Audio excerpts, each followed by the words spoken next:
la evolución de la inflación en Estados Unidos desde que tocó pico en junio al 9,1% el año pasado y la evolución del precio del petróleo, el cual ha bajado y ha ayudado a las presiones inflacionistas en Estados Unidos para que baje.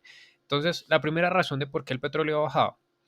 Primero, la Fed, subidas de tipos de interés y en general los bancos centrales, la inflación se salió de control porque imprimieron mucho dinero, no solamente el conflicto entre Rusia y Ucrania, aunque eso sí generó que el precio del petróleo subiera bastante por problemas de la oferta, pero los bancos centrales para salir de la pandemia imprimieron mucho dinero, demasiado dinero, les daban cheques a las personas, subsidios, tipos de interés súper bajos y la gente comenzaba a consumir, pues eso hacía que el precio de las materias primas subiera, no solamente el conflicto porque es lo que le echan la culpa.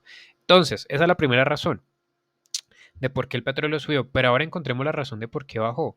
La Fed comenzó a subir tipos de interés agresivamente. Ustedes van a recordar el año pasado 75 puntos básicos, 75 puntos básicos, 75 puntos básicos y subir tipos de interés prácticamente es afectar el consumo porque a ustedes les van a salir más caros los créditos y no podrán comprar carro, vivienda. Entonces para un poco la producción para que la inflación comience a bajar, ¿no? Los precios comiencen a bajar, lo cual ha servido bastante esas subidas de tipos de interés agresivamente. Entonces, el primer factor, aquí lo voy a poner, primer factor, subidas de tipos de interés por parte de la Fed, del Banco Central Europeo, del Banco de Inglaterra, del Banco de la República de Colombia.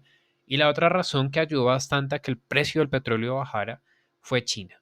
Recordemos que China el año pasado estaba prácticamente con COVID, encerrados, cuarentenas, bla, bla, bla, y China es el que más demanda petróleo y así encerrada pues se bajó esa demanda y el precio del petróleo bajó, lo cual ayuda a que esas presiones inflacionistas sobre el petróleo en Estados Unidos ayudara.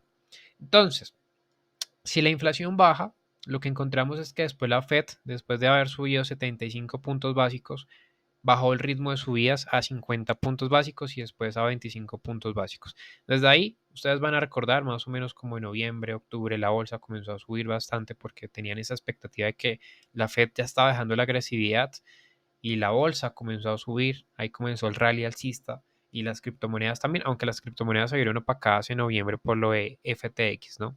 Que lo vamos a ver como ruido y lo de Silvergate y todo eso generó también un ruido negativo, pero después otra vez se acopló prácticamente a la bolsa o al Nasdaq 100.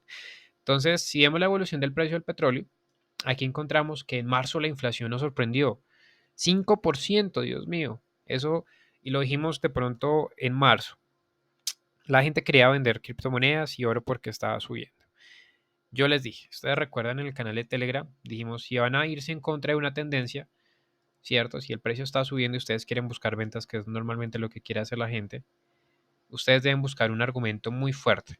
Y el argumento que encontramos es que la inflación subiera, ¿cierto? Si bajaba, pues no encontramos ese argumento. El catalizador es que la inflación subiera porque presionaba a la Fed para seguir siendo agresiva. Pero no pasó, en diciembre no pasó, en febrero tampoco pasó y en marzo tampoco pasó. Entonces, yo viendo la evolución del precio del petróleo, encontramos que el petróleo llegó a la zona de los 65 a 60 dólares, que era una zona estratégica que habíamos planteado el año pasado y que analizamos y la cual se dio un análisis muy bonito que hicimos el año pasado, también por la parte de que la Fed subía tipos y eso, entonces que recesión, bla, bla, bla, ahí buscábamos cortos en el petróleo.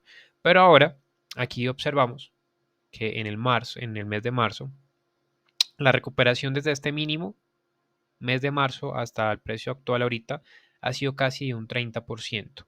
Un 30%. Esa recuperación del petróleo va a afectar la inflación en Estados Unidos, en el IPC general, porque el subyacente sí sigue subiendo, y probablemente en el mes de mayo sale el dato de abril, ¿cierto? El que salió en este mes fue el de marzo, el del 5%. Y en abril posiblemente veamos que la inflación se quede estancada o no baje tanto o posiblemente suba, ¿no? Esto para mí es una gran preocupación porque este podría ser el catalizador para las correcciones en la bolsa si la inflación sigue subiendo y también de pronto para las criptomonedas, ¿no? Si la bolsa baja, las criptomonedas bajan. Si la bolsa sube, las criptomonedas suben también. Entonces recordemos que en el mes de mayo la Fed, lo más probable el 5 de mayo es que suban tipos de interés, suban 25 puntos básicos. Y en junio, si vemos que la inflación en abril sube o se mantiene muy fuerte, lo más probable es que también suban 25 puntos básicos y estemos con tipos de interés reales positivos, lo cual sería bueno para el dólar, ¿no? Entonces ahí les dejo mi preocupación. Digamos que en el mes de marzo La lógica que encontramos es que la inflación bajó bastante porque el petróleo estaba en la zona de los 65, 64.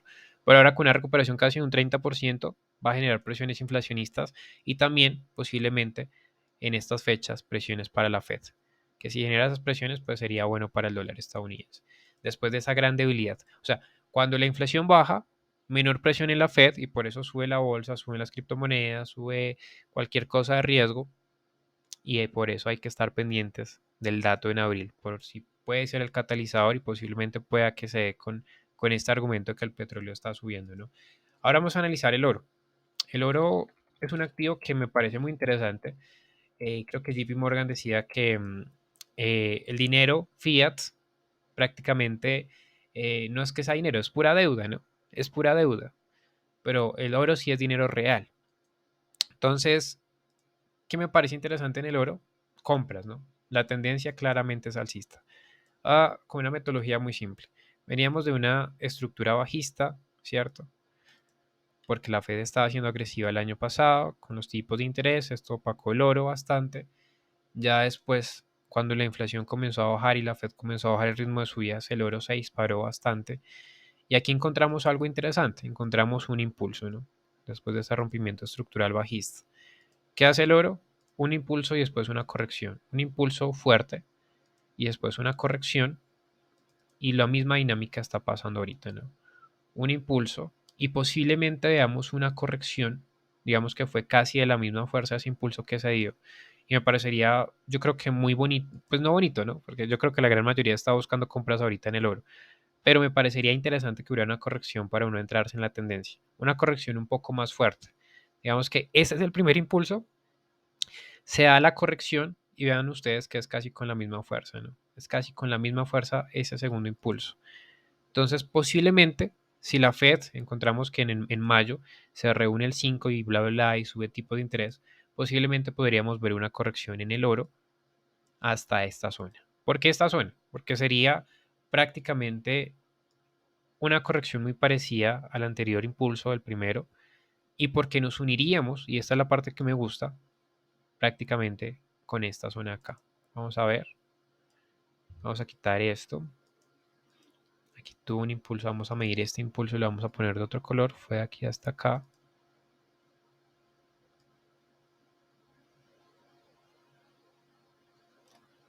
Bueno, aquí sería un poquito más arriba. Y nos iríamos a buscar una corrección en la zona de los 1889 a la zona de los 1910. En ese rango me parecería interesante retomar esas compras. No estoy diciendo que hay que vender, o sea, creo que la tendencia todavía sigue, o sea, tiene que romper primero esta zona estructural, ¿cierto? Pero me gustaría una corrección fuerte para buscar una compra aquí un poco más a largo plazo, ¿no? Entonces, hay que estar muy pendientes de la Fed y prácticamente esto ya estaría formando una especie de canal alcista, ¿no? Porque ¿qué es lo más probable?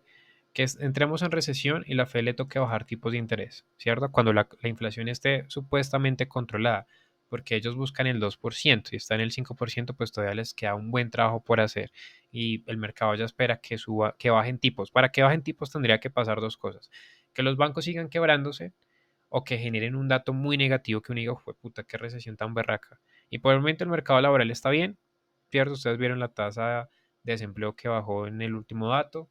Hay un buen mercado laboral, la economía está aguantando todavía, entonces por eso yo creo que la Fed tiene que seguir siendo agresiva, aunque el mercado no quiera, ¿no? Porque el mercado lo que quiere es que bajen tipos de interés para subir de una vez, ¿no? Para que haya liquidez y no fatigue tanto a unas empresas que se apalancan exageradamente. Entonces, interesante. Por el momento sí, para compras, pero podría corregir hasta esta zona de los 1900 a la zona de los, bueno, en ese rango de 1910 a la zona de los 1890. Ahí es donde sería interesante unirnos con estos mínimos crecientes y seguir la tendencia. Aquí probablemente, si ya vemos datos muy fuertes de recesión y eso, y que la inflación bajó bastante, ahí es donde llegó, vámonos con la tendencia alcista.